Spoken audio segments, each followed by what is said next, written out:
Hai, salam pemantauan. Teman-teman sekalian, sekarang kita masuk ke manajemen pemantauan. Itu artinya siapa saja yang kita hubungi, siapa saja yang kita pantau, dan bagaimana kita berhubungan dengan pihak lain. Nah, sebelum itu kita lakukan, mari kita lihat sebenarnya siapa saja penyelenggara pemilu kita. Mulai dari tingkat pusat sampai ke tingkat TPS. Sesungguhnya, sebagai penyelenggara pemilu itu jenisnya hanya ada 3, yaitu KPU, Bawaslu, dan DKPP. Inilah yang bertanggung jawab terhadap sistem dan pelaksanaan tahapan pemilu kita. Yang pertama adalah KPU, berada di pusat, di Jakarta. Jumlah anggotanya adalah 7 orang. Lalu di tingkat provinsi itu ada KPU, dia di ibu kota provinsi. Jumlahnya adalah 5 orang. Di bawahnya lagi adalah KPU kabupaten kota, jumlahnya 5 orang. PPK jumlahnya 3 orang. PPS adalah panitia pemungutan suara, dia bertugas dan bertanggung jawab terhadap pemungutan suara di wilayah desa dan kelurahan. Lalu KPPS itu jumlahnya 5 sampai 7 orang. Lalu yang kedua, siapa yang bertanggung jawab terhadap pengawasan? Pertama adalah Bawaslu, ini lembaga permanen 5 tahun, itu jumlah anggotanya adalah 5 orang.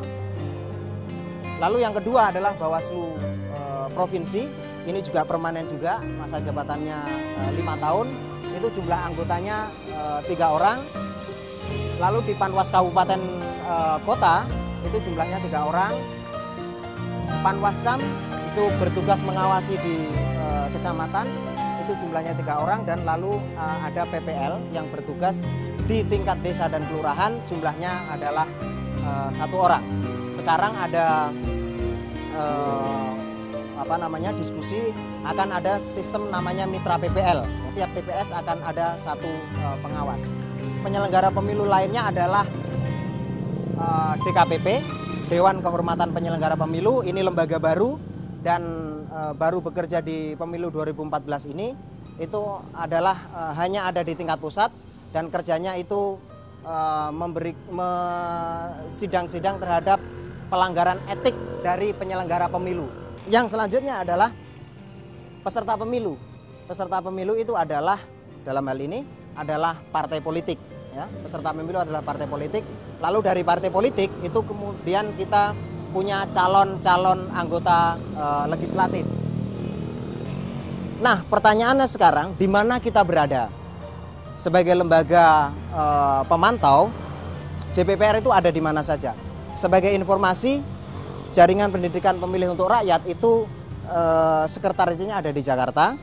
Jadi wilayah pemantauannya itu bersifat nasional. Dan secara kelembagaan JPPR telah terdaftar resmi sebagai lembaga pemantau nomor 1 di KPU. Nah, dengan terdaftarnya JPPR sebagai lembaga pemantau yang bersifat nasional, maka JPPR bisa melakukan pemantauan di mana saja karena dia terdaftar di nasional. Nah, khusus dalam pemantauan ini itu kita punya mekanisme. Yang pertama adalah Seknas JPPR itu bertempat di Jakarta Pusat. Lalu dari Seknas JPPR itu kita akan merekrut gitu ya, merekrut koordinator. Nah, koordinator ini adalah bertempat di kabupaten kota. Nah, bagaimana cara merekrut koordinator di tingkat kabupaten kota? JPPR sebagai lembaga jaringan kemarin sudah berkumpul gitu ya. Perwakilan dari lembaga-lembaga jaringannya JPPR kumpul dan menentukan koordinator. Saat ini kita terus mengembangkan jumlah koordinator itu sehingga nanti bisa bekerja di setiap wilayah di Indonesia. Nah, dari koordinator inilah lalu kemudian muncul relawan. Jadi dia kalau koordinatornya merekrut relawan, dan relawan itulah yang kemudian mereka melakukan pemantauan secara partisipatif. Begitu relawan punya temuan-temuan pemantauan, maka dia melaporkannya ke koordinator. Lalu koordinator itu melaporannya ke Seknas JPPR. Jadi inilah sesungguhnya manajemen pemantauan kita. Jadi secara posisi kita memang berada di luar KPU, berada di luar Bawaslu, berada di luar DKPP, berada di luar partai politik. Kita sebagai lembaga independen, lembaga pemantau yang melakukan pemantauan ke seluruh pihak ini. KPU kita pantau, Bawaslu kita pantau, DKPP kita pantau, partai politik sebagai peserta pemilu juga kita pantau.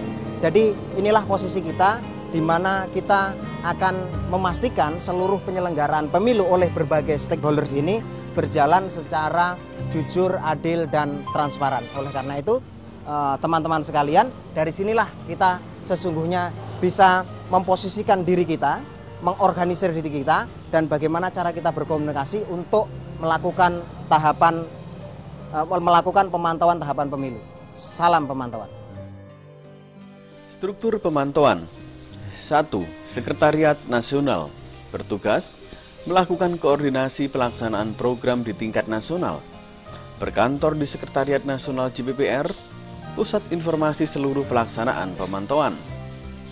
2. Koordinator Kabupaten atau Korkap yang bertugas menjadi koordinator dan melakukan pemantauan di tingkat kabupaten atau kota.